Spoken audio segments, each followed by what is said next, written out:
Hello, folks. Shady Wessel back here with another episode of the Wildcat Breakdown. I am joined here by Jaden Cover, my co-host, and Craig Sullivan, who is, let's just call him a co-host. Heck, he's been on nearly every single podcast this year. But today we're running into playoff baseball, state baseball here in Nebraska, guys.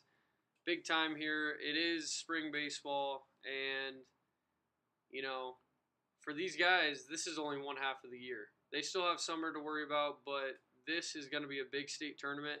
And the reason that I'm so excited about this state tournament coming up is the fact that even though Creighton Prep is right now definitely the number one team, I could definitely see some crazy stuff happening in this postseason just due to the fact that there's so many competitive teams this year. What are your guys' thoughts just going into this state tournament? And then we'll get a little roundup on what the tournament looks like.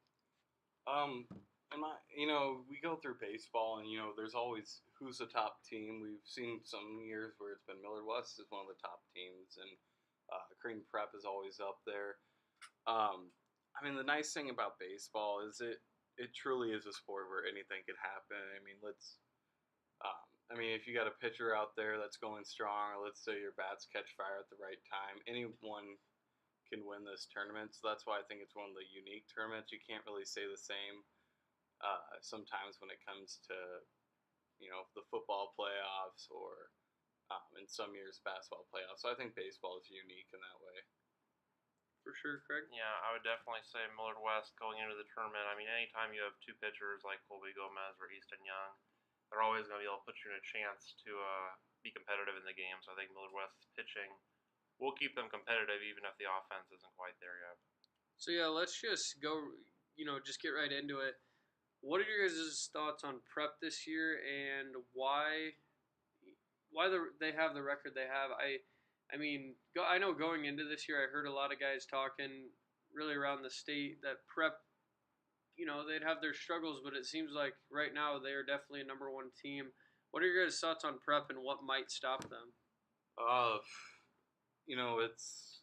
It's Prep's tournament to lose. I think one of the things that maybe is going against them is that they are the overwhelming favorites. We've seen them routinely, not just beat Millard South and Millard West and Burke and those teams, but a lot of times they're run ruling them. They're a solid team. They've got hitters all and down the order, and they've got pitchers all throughout the rotation.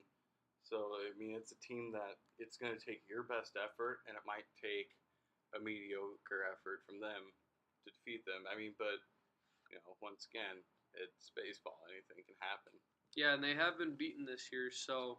Yeah, if you look at those losses, they lost to Grand Island, 15-12 in 8 innings. That's pretty crazy. Lincoln Southeast, they lost 1-0. They lost And I believe that Lincoln Southeast game, they actually got no hit. Yeah. They didn't have a single hit in that game. That's tough. And they played Lincoln Southwest, lost 11-1, and their only other loss of the season was 4-0 against Omaha Westside. So, they have a very respectable 22-4 record. Yeah, as Jaden said, they're the overwhelming favorite going in, which has its benefits, has its drawbacks. People are always going to be looking at you as the target who they want to take down. So I think it'll definitely be an interesting tournament for them too. Anytime you get to 22-4, I think you probably have good pitching and good offense. So it'll probably be a very tough out for anyone that has to play Creighton Prep early. For sure, and just to look into the Class A baseball bracket, so it has 8 teams in it, and the 8 teams obviously qualify through, well, I should say the top 6 teams qualify through winning their district, and then the final 2 teams, which would be the 7 and 8 seeds, are the wild card seeds, and how they do it is they have this first round of games, and then the team that loses that game heads down to the loser's bracket and fights their way back. Ideally, you want to win your first games, obviously. You don't want to lose a single game here because I believe how they play it. Is this set up like NCAA regionals, kind of? I think it might be kind of that way. It kind of looks a lot like, I'm not sure. I know you guys aren't familiar with it, but the hockey brackets for state playoffs. It's your average double elimination where, if you lose that first game, you have to win 7 straight to win it all. So the first game is the most critical. I mean, the way you look at it is, let's say you lose your first game, you have to win 7 in a row. Lose the second, 5 in a row. Lose your third, 3 in a row, and so on and so on. So winning early is very big at this time, and you've got to string together a few wins. For sure, and I believe just looking at it, how they play it is they will have like a team that goes in as undefeated, and they'll also have a team that goes in with 1 loss. Because here on the bottom they say, game 15 if necessary, which means they will have 2 games played. If the team that already had the 1 loss happens to beat the team without a loss. So, it really sets up for an interesting bracket. We saw it last year. We see it every year. And, this baseball state tournament, the spring one, just something about it. You get a lot of people going out to the ballpark. That's when the weather, tends to get nicer. We've seen great weather these last 2 or 3 weeks now, but, we're definitely going to be seeing a lot of people come out to these games. There's so much talent in this year's class of seniors, and all these teams, top to bottom, they can all beat each other, I'd say. Well, the nice thing about spring baseball is you're playing for your school. Summer, you're technically not playing for your school. I mean, let's be real, you are, but you can actually hold a state trophy. This is something that can go in the mantle up at the school. It's not like a summer league title. And there's just something about wearing your team's jerseys in the spring, playing at Warner Park that, and there's no nationals to the season, too. So this is the final step. For sure. And, for all the seniors, down the line, all these seniors want it more than any of them. But, at the end of the day, there's got to be one winner. And I think this year we could definitely see some upsets. And, a lot of people are expecting Prep, but you never know what could happen. There's a lot of talent around Nebraska this year, and definitely a lot to see in this state tournament. So, guys, let's just kind of go into the matchups just to kind of talk through them. So, first off, Creighton Prep, who is the number 1 seed overall, is playing Lincoln Southeast. Lincoln Southeast is a team that you really got to watch out for. They're 15-7, which that's not a bad record. It's not a bad record, and I think they just got paired into a tough district. I'm not too sure who they played, but and it looks the like, fact that as you said earlier, they were the ones that no-hit Yes. Prep earlier in the season. So Prep has got to watch out, but that going into this game, if Lincoln Southwest or Southeast can somehow win this game against Prep, they're going to have a tough second-round matchup against Burke or Lincoln Southwest. Well, just saying that they'll use all their pitching. And the same kid's going to be on the mound as he was last time for Prep. And I believe he's actually being recruited by Nebraska if he already hasn't been given an offer. He's a junior this year, Van Trek, Lincoln Southeast. Well, and even if anything, it's going to be a mental block for Prep. I mean, you go 7 innings on a guy and you can't scrap together a hit, and then you go to the first game in the playoffs or the tournament, and this is supposed to be your year again, and you look on the mound and you see him. I mean, that's just a little mental thing. Well, and another thing you got to think about, Prep might have been able to adjust, do some things different from the time that they played them. I'd say more in high school, everyone kind of changes their approach game to game, honestly, if we're being honest. Yeah. Like, there's not too many high school players that can keep that same approach going up to the plate. You're always going to have, like, your buddy up on the mound or, someone you just don't really like. You're going to be changing your approach most times. You know how well you play against certain teams, Well, and from playing baseball, there's always those teams, no matter how good you are, that it just seems like you struggle with. Yeah. I know back when I played Little League, there was one team where I felt like we were either even or better than with. We lost every game we played against them. I think we played them 10 times and lost all 10. Like, got demolished. So, there's those teams where there's just something about them where you just can't seem to get past them. So, I mean, obviously there's only been one matchup, so there's not much to go off of. But that could be this team for Prep. And, Lincoln Southeast, they've only played 22 games. It looks like they've had some rainouts. So they're still kind of an unfamiliar bunch to the state in a sort of way. For sure. And, just going back to what you said about the teams that you go up against and you're just like, wow, I don't know if we can beat them. That takes me back to, district championship JV baseball for the Millard Sox against Millard West. We go into that game thinking, wow, we got cut from this school, and now we got to play all these guys that are on the team, and we're not on the team. So I think just going into there, Lincoln Southeast, you've got to go in confident. I mean, it's a state tournament. Seeding doesn't matter at that point. It's just straight matchups. Oh, yeah, and the top 8 teams, they're all good. You're not facing a bad team. I mean, heck, we're looking at Lincoln Southeast at the 8 seed who beat the number 1 team. So, again, talent all around. Let's move down to Omaha Burke and Lincoln Southwest, which would be the winner of that would play either Creighton Prep or Lincoln Southeast. Guys, there's just something about Omaha Burke. 21-4, that's a pretty impressive record.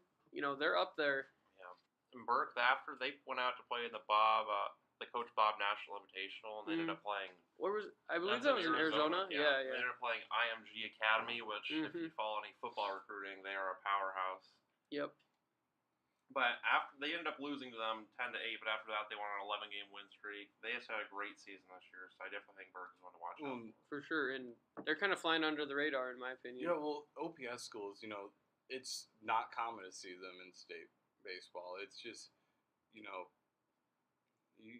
just rarely see it. It's usually, it seems like west of 72nd. That's usually where that's where it starts. Baseball.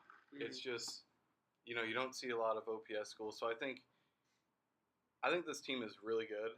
I think that they've got a lot of talent, and I think that they can shock a lot of people. And there's something about this just class, the senior class at Burke, where they just have a knack of winning.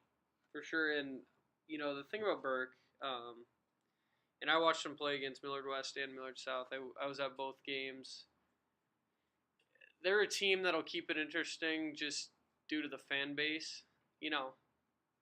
There's all different kinds of fan bases out there, but Burke, they like to be a little loud. They like to let the other team know that they're there, of course. And, if we're being honest, they win most of their games, due to the fact that they can get in other teams' heads and, sometimes sway the umpire's decision, I'd say. But, just watching Burke, they're definitely a team that can make it interesting off the field and even on the field. I mean, I'd like to see what they're going to do in the tournament. I could definitely see them giving Creighton Prep a run for their money if they end up going against them. Well, they've got a tough matchup, though, with Lincoln Southwest. Yeah, I like to think they're the Millard West of Lincoln, just kind of the same demographics, just everything about their school just mirrors Millard West. Exactly. Yeah, Lincoln Southwest, another team. You can't sleep on these guys. You got to think they're a 5 seed, Burke a 4 seed. That's no difference there. And for Lincoln Southwest, they've got guys like Sky Harnley. I'm trying to think of some of the other guys on the team. I know there's a couple guys, maybe 2 guys on their team committed to Nebraska, or maybe some other D1 schools, but this Lincoln Southwest team, they definitely have a lot of talent, top to bottom on the roster. I remember last season, a couple of the juniors on the team that are now seniors this year, those guys were still playing big roles for the team. So, this team still has some leadership from some guys that have experience. So I could see Lincoln Southwest also, making their case. There's a lot of teams in the field still. So let's move down to, obviously, Millard West matched up with Elkhorn South. This is where it gets interesting because Elkhorn South, first Class A appearance this year in the state tournament. What are your guys' thoughts going into this one? I think Millard West should be pretty happy with this draw. I mean, they played them 3 times during the season. You know what the 3 results were? All Millard West W's. I mean, Millard West, it is tough to be a team 4 straight times. So, I mean, Elkhorn South has that going for them. But Millard West has taken care of business, and most of them have been handily against Elkhorn South this year. So, I definitely think Coach Fry can't be too unhappy with this draw. For sure. And I think it's funny because I always think Millard West, when I see those Elkhorn schools, I kind of get nervous because, they're always the premier Class B schools and they always have a chip on their shoulder. But Millard West seems to always can handle Elkhorn South. It's Elkhorn High that gives them issues. And, fortunate they're not seeing Elkhorn High this year. And I don't know if they're still in Class B, but they're not gonna. Yeah, I think There's no way they're gonna play them the rest of spring. Yeah. So, I think the draw worked out well, like Craig said, and I think Millard West. I think for them, there's always, do we save Colby? Do we save Easton? Mm-hmm. But the first win is so important. I put Easton out on the mound for 7 innings. He'll go the distance almost every game. Yeah. He'll allow his 3 hits and strike out like 10. Yeah. I mean, he's just a solid pitcher. Yep. And I think, a lot can be said about this first round matchup for Millard West. And, just the thing about it is if they were to use a lot of pitching against Elkhorn South and still win that game, you got to think that matchup against Millard South round 2, that one's going to be tough. They've struggled with Millard South this year. And I think for Millard West, they need to definitely get out of this Elkhorn South game with minimal pitching. They have all the pitching in the world that they need. They have one of the best pitching staffs in the state. I think sometimes they just struggle on defense, and when they can't push across runs, that's when the pitchers get some pressure on them, and that's when, the defense tries to make too much happen, and that's where Millard West sometimes struggles, I'd say, just on the offensive side, which transitions over to the defense. Millard West and Elkhorn South, that'll be a very interesting matchup. But to be honest, I like Millard West in this one. I don't see them losing against Elkhorn South. Again, if Elkhorn South can come out hot, we'll just have to see. Down to the final matchup, second-ranked Millard South against number 7 Grand Island. Guys, what are your thoughts on the Patriots this year and what they have at the helms of Kyle Perry being kind of the leader of this team? That'll be very interesting to see if they do pitch Kyle Perry in game 1, because if not, we can finally see the Colby Gomez Kyle Perry. Well, actually, they did in the last tournament. They did have Colby and Kyle, but again, into the state tournament, you see Kyle and Colby up there. That's a big stage right there. If I'm Millard South, so if you win, you get a 2-day break. Yeah, I'd say pitch Kyle the first 3 innings. See how the game's going. If it's still, if you can't get away or pull away from them, then I think you keep on pitching him. But I'd say the 4-run difference. If you can get a 4-run difference by the 3rd inning, rest him. I just think it's too important. A lot of teams, you're looking to your potential matchups, but Kyle Perry is the guy. First one. You've got to win the first one because the road becomes 10 times tougher. Yep. If you don't win the first one, and he can still give you. I mean, who else do they have on their staff that you think could? I think they kind of struggle pitching. I think that's what their kind of thorn in the side is. Mm-hmm. Don't get me wrong, they have Kyle Perry, but he's kind of struggled this year, to be honest. He even told me he said it's just not been my year this year yet. I mean, I haven't had my peaking moment.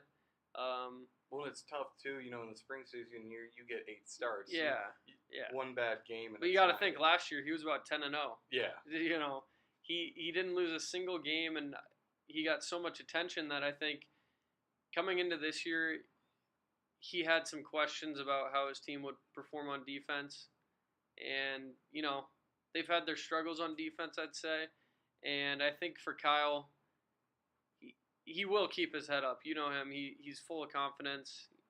Even a loss doesn't even put him down. But I think for Millard South, they might want to go with a guy like Dylan Gwinsey, who I'm not really sure on what their rotation is, honestly. But, they have Dylan Gwinsey, Bear Stabell, Cole Braun, just a handful of other guys that they could pitch in this round 1 matchup. And, to be honest, I wouldn't be too unsatisfied if they went with someone other than Kyle. I think they could get away from Grand Island even if they didn't pitch Kyle. I think they're going to hold off. I think we're going to see another Colby and Kyle matchup. And, honestly, I think we're going to be seeing Millard West, Millard South in that second round just like last year. A lot that can happen, obviously, but... Well, and this is the reason I love the state tournament is you get the regular season, and I think the regular season is mostly on the players. Mm-hmm. It's can the players perform, and to an extent it is that way in the postseason, but the stress on the managers just intensifies because you're trying to figure out your rotation. You're trying to juggle the fact that, hey, we need to win this game, but we know that there could be a tougher team facing us the next. And I think it's just because no lead's comfortable until the game's over. So you don't want to necessarily pull a pitcher early. It's very tough to manage around these times. For sure. So, guys, we've talked baseball. We've talked pretty much over every team. What are your guys' thoughts going forward? And really, what do you think we could be seeing by the end here? My thoughts going forward, I think definitely Creighton Prep. I think it'll be very interesting with Millard West. Millard South can make a tough push. It's going to be a very interesting bracket. Like you said earlier, there are going to probably be some upsets. You'll probably see 1 or 2 surprising lower seeds win in the first round, which will kind of shake everything up. But other than that, I think it should be a pretty great bracket. Yeah, for sure. And Craig, who do you think's coming away state champs this spring? Again, like you said, anything can happen. But if you were to pick one team, who would it be? Well, I mean, the obvious answer is the Golden State Warriors of Nebraska baseball, Creighton Prep. Yep. I mean, they're the obvious answer. I think if you're looking for an underdog, you could definitely look at either of the Millard teams on the other side of the bracket. I think one of them will get there to play Prep. So. Yeah, the thing about Prep, they're a confident team, and they have their moments where you just don't like them. That's obviously when the game is over, usually. But there's some teams that have been able to hang with Prep this year, and it's very prevalent that Prep is the top team. And having Dylan Phillips, a lot of people saying Dylan Phillips will be the Gatorade Player of the Year, and looking at all the stats, he leads in nearly every single stat in the whole entire state. He's almost batting a 600 on the year. He leads in batting average. He leads in wins, saves, really anything. Seriously, doubles, triples, everything. Dylan Phillips is leading it. He is the best player in Nebraska, I think, this year. And then having Owen Richter back behind the plate at catcher, you got another just great group of Prep guys that could go the whole distance, and I think they will this year. I got Creighton Prep winning it. But I wouldn't be too surprised if Millard West or Millard South might win one game on them, to be honest. I think one of the 2 Millard schools, like you said, will be headed to the championship rounds. But yeah, I think Millard West or Millard South could get a win on them and make things interesting going into the summer. So guys, I think that's all we have today. This has been JD Wessel, Jaden Cover, and Craig Sullivan for the Wildcat Breakdown. We'll catch you guys later.